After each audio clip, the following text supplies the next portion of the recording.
You ever wonder how a massive company like Disney decides where to sink its money? We're talking about billions of dollars for new parks, movies, you name it. Well, it's definitely not a gut feeling. There's a real science to making these huge financial bets. So how do they do it? Let's get into it.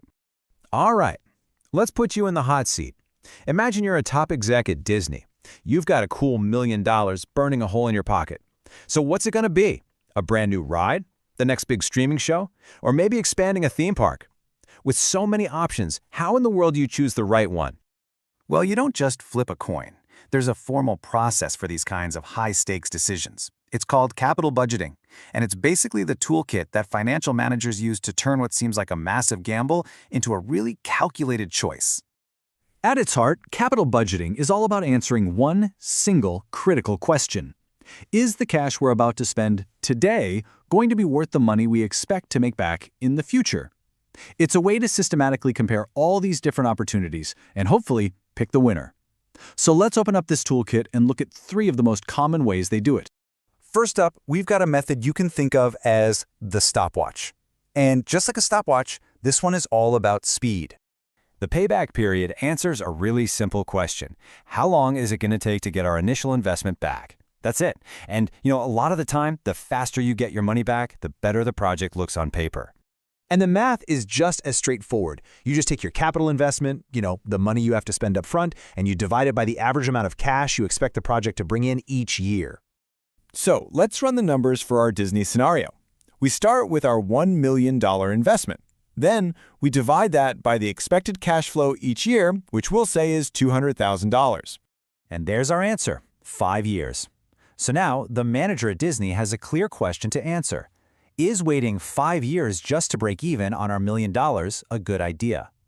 The big catch here, though, is that the stopwatch completely ignores any and all profits made after those 5 years. It's only focused on speed, not the long-term prize. But what if you care about more than just getting your money back? What if you want to know how much value you're actually creating? For that, we need a different tool, something we can call the value scale. The Profitability Index, or PI for short, is fantastic because it lets you compare apples and oranges, projects that have totally different costs. It really helps you see which project gives you the most bang for your buck. For this one, the formula is the present value of future cash flows divided by the initial investment. And present value is just a fancy way of saying we figure out what all that future money is worth in today's dollars. Because let's be real, a dollar today is always worth more than a dollar tomorrow. So back to our Disney project. Let's say we've calculated that the present value of all the future cash it's going to generate is $1,750,000. We take that number and divide it by our original $1 million investment. That gives us a profitability index of 1.75. So what does that number mean? Well, a manager would compare this to the company's cost of capital, which is pretty much the minimum return they need to make. If your PI is higher than that minimum, it's a green light. If it's lower, it's probably a no-go. Okay, our last tool is a little different. If the payback period is a stopwatch and the PI is a value scale, you can think of this one, the annual rate of return, as the project's final report card. It gives you a clear, simple grade. Now here's the key difference. The first 2 tools we looked at used cash flow, the actual cold, hard cash coming in and out.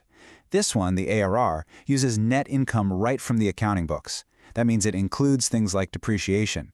It's just a different way to look at profitability, and it boils everything down to a simple percentage. To get this grade, you take the estimated net income the project will make each year, and you divide it by the average amount of money that's tied up in the project over its lifetime. So for our Disney example, let's imagine the project is expected to generate an annual net income of $125,000 on an average investment of $750,000. Do the math, and that gives us an annual rate of return of 16.6%.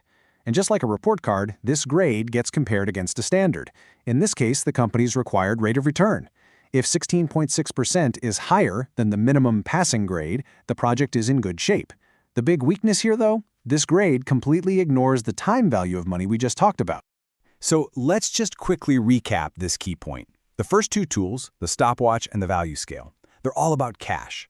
The last one, the report card, is based on accounting profit. A really smart manager is going to look at both, right?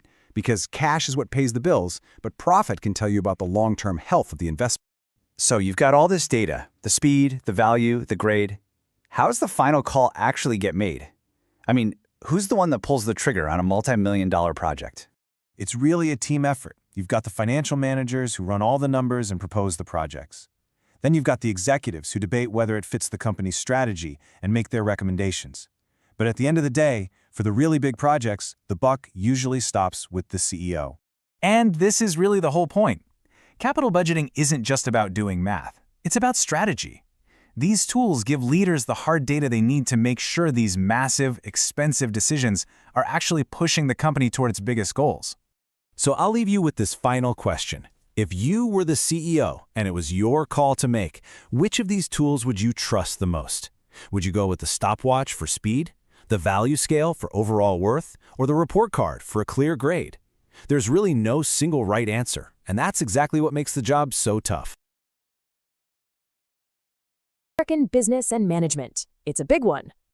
So, this is the big question we're going to tackle throughout the entire module.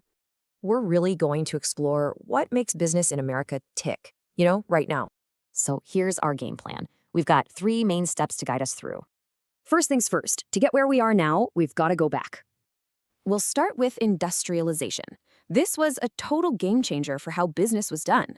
And then we'll see how globalization basically blew the doors open to the entire world. Okay, so let's jump to today and see what that history actually created. And of course, we have to talk about tech. Its impact has been absolutely massive. We'll get into the nitty-gritty of the opportunities and, the challenges out there. So what's the point of all this? Well, it's all about getting to your end goal. See, everything you're going to learn here helps you build one really, really important skill. And that skill, it's understanding these core ideas: capitalism, innovation, and entrepreneurship. This module will give you the tools to tackle what's coming next for American business.